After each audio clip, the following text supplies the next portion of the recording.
नमस्कार प्यारे बच्चों, आप सब कैसे हैं।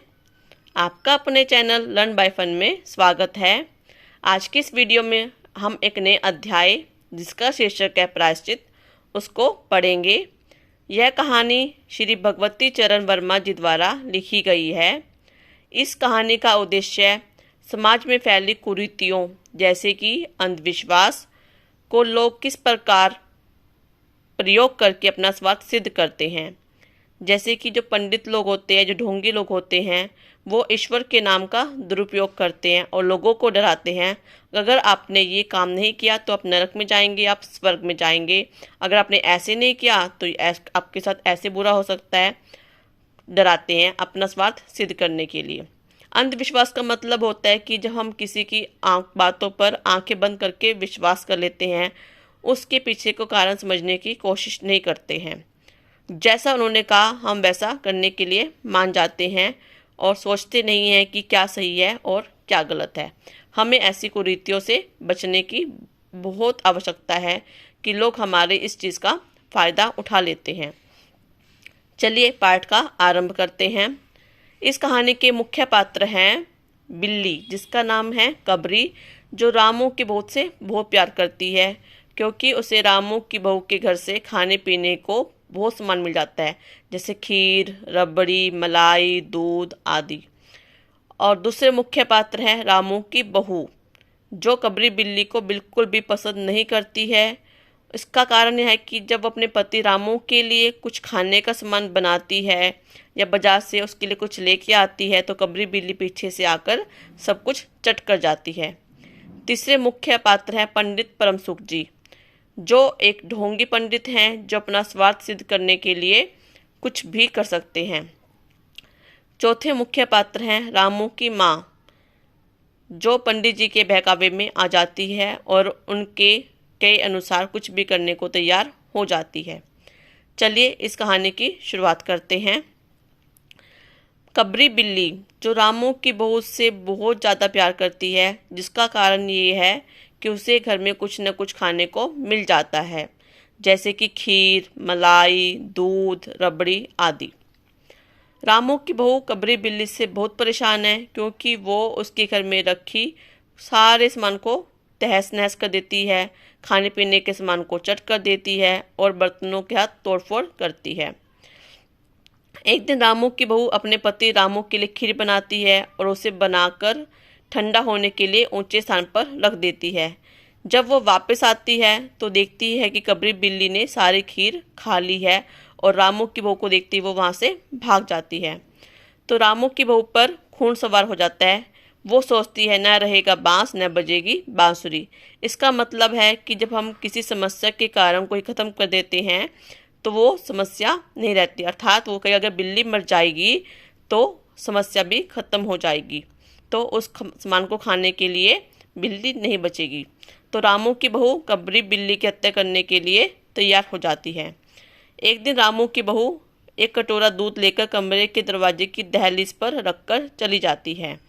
हाथ में पाटा लेकर लौटती है तो देखती है कि कबरी बिल्ली दूध पीने में जुटी हुई है।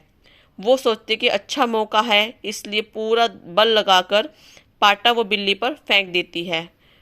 पाटा जाकर बिल्ली को लगता है, जिससे बिल्ली एकदम उलट जाती है। बिल्ली ना तो हिलती है, ना डुलती है, ना चौंकी, ना चिल्लाई। उसको लगा कि बिल्ली मर गई। पाटा गिरने की आवाज़ सुनकर सभी लोग उस जगह पर उपस्थित हो जाते हैं। मेहरी बोली, मेहरी का मतलब है जो घर के घरेलू काम करती है, जैसे बर्तन धोना, कपड़े धोना, पानी भर के लाना, मतलब जो नौकरानी होती है। मेहरी बोली, हाय राम, बिल्ली तो मर गई। माँ जी, बहू जी से बिल्ली की हत्या हो गई, यह तो बहुत बुरा हुआ। माँ जी से यहाँ पे है रामू की माँ। मिश्रानी बोली, माँ जी, बिल्ली की हत्या और आदमी की हत्या बराबर है। सास जी बोली, अब जब तक बहू के सर से हत्या न उतर जाए तब तक न कोई पानी पी सकता है न खा सकता है। बहू यह क्या कर डाला। जो सास है वो बहू पर गुस्सा होती है कि तुमने कितना बड़ा पाप कर डाला कि तुमने एक बिल्ली की हत्या कर दी। जो रामू की माँ होती है वो मेहरी को भेजकर पंडित जी को बुलावा भेजती है। पंडित परमसुख, जो छोटे कद के मोटे से आदमी थे, जिनकी लंबाई 4 फुट 10 इंच है और जिनका तोंद निकली हुई है। तोंद होती है जिनका पेट बहुत ज़्यादा बड़ा होता है, जिसका घेरा 58 इंच है, चेहरा गोल मटोल है, मूछें बड़ी बड़ी, रंग गोरा और जो उनकी चोटी है वो कमर तक पहुंच गई है। चारों तरफ प्रश्नों की बौछार है कि लोग पूछते हैं कि तुमने ये क्या कर डाला, तुमने बिल्ली को क्यों मारा, बिल्ली की हत्या और आदमी की हत्या बराबर होती है, तुम्हें तो बहुत पाप लग गया। और रामू की बहू सर झुकाकर बैठी हुई है। पंडित परमसुख जी गंभीर स्वर में कहते हैं, हरे कृष्णा, ये तो बहुत बुरा हुआ बहू, तुमने तो ये सीधा नरक में ले जाने वाला पाप किया है। रामू की माँ की आंखों में आंसू आ गए तो वो पंडित जी से पूछते, पंडित जी अब इसका क्या उपाय है, किस प्रकार इस पाप से मुक्ति मिलेगी। तो पंडित परमसुख जी मुस्कुराते हैं कि रामू की माँ, इसमें चिंता की कोई बात नहीं है। अगर तुम्हारी बहू से पाप हुआ है तो उसका प्रायश्चित हम कराएंगे। हम पुरोहित किस दिन के लिए है, शास्त्रों में प्रायश्चित का विधान है, तो कोई बात नहीं, सब कुछ ठीक हो जाएगा। पंडित जी रामू की माँ से कहते हैं कि अगर तुम अपनी बहू से एक सोने की बिल्ली बनवा कर दान करवा दो तो तुम्हारे बहू के घर पाप सर से ये पाप उतर जाएगा, और जब तक तुम दान न करवाओगी तब तक तुम्हारा घर अपवित्र रहेगा। बिल्ली देने के बाद 21 दिन का पाठ करवाना पड़ेगा और तुम्हें कम से कम 21 तोले की बिल्ली बनवाकर दान करनी होगी, और बाकी आपकी अपनी श्रद्धा। 21 तोले यानी कि 1 तोले में होता है 10 ग्राम, 21 तोले मतलब 21 गुना में 10, 210 ग्राम की आपको सोने की बिल्ली बनवानी पड़ेगी। रामू की माँ ने आंखें फाड़कर पंडित परमसुख जी को देखा। अरे बाप रे, 21 तोले सोना! पंडित जी यह तो बहुत है, तोले भर की बिल्ली से काम नहीं चलेगा।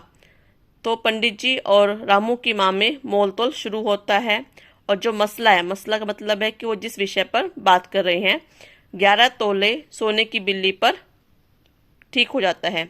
पंडित जी ने कहा, दान के लिए 10 मन गेहूँ। 10 मन गेहूँ का मतलब है कि एक मन में होते हैं 10 किलोग्राम, तो 10 मन में 10 गुना में 10, एक मन में होते हैं 40 किलो, तो 10 मन में हुए 40 गुना में 10, 400 किलो गेहूँ।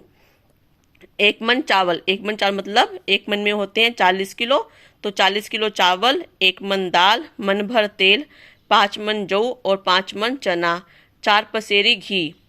1 पसेरी में होते हैं 5 किलो, तो 4 पसेरी में 4 गुना में 5, 20 किलो घी और मन भर नमक लगेगा। अरे बाप रे, इतना सामान! पंडित जी इसमें तो 100-150 रुपये खर्च हो जाएगा। रामू की माँ ने पंडित जी से कहा। पंडित जी बोले, यह तो प्रायश्चित है, तुम्हारी बहू से इतना बड़ा पाप हुआ है, कोई हंसी खेल थोड़ी ही है, और आप तो अमीर लोग हैं, आप लोगों के लिए 100-150 रुपया खर्च करना कौन सी बड़ी बात है, आपके लिए तो हाथ का मैल है।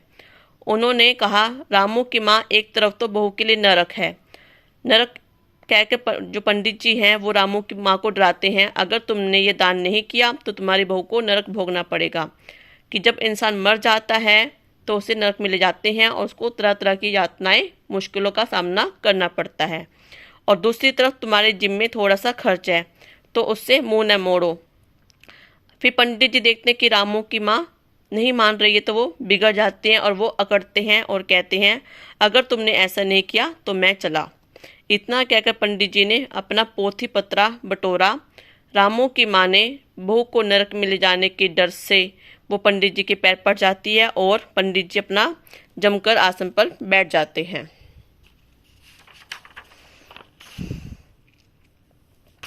पंडित जी कहते हैं, बिल्ली दान करने के बाद 21 दिन पाठ के 21 रुपये और 21 दिन तक दोनों वक्त का मतलब है कि 5-5 ब्राह्मणों को भोजन करवाना पड़ेगा।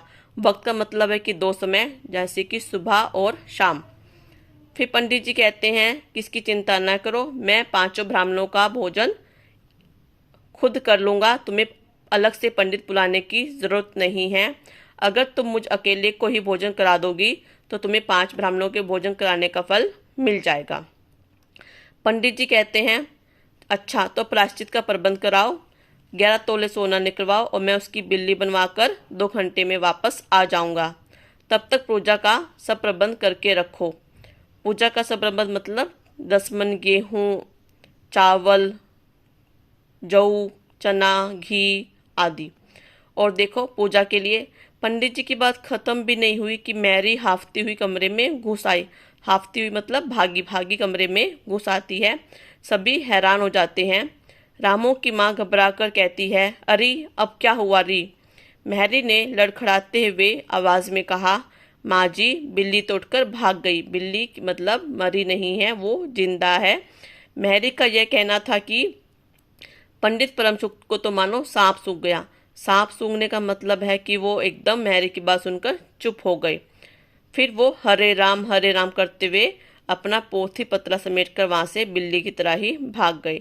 कि जैसा पंडित जी कह रहे थे कि बिल्ली मर गई तो इतना दान करना पड़ेगा, तो उन्हें लगा कि बिल्ली तो जिंदा है, अब उनको कुछ भी नहीं मिलेगा और उनको सबकी किराए पे पानी फिर गया। इसलिए वो कहते हैं कि हरे राम कहते वहां से निकल जाते हैं। बच्चों, आपको आज की वीडियो कैसी लगी प्लीज़ मुझे बताइएगा। अगर आपने मेरी वीडियो को अब तक लाइक, शेयर और सब्सक्राइब नहीं किया है तो प्लीज़ कर देना। Thank you.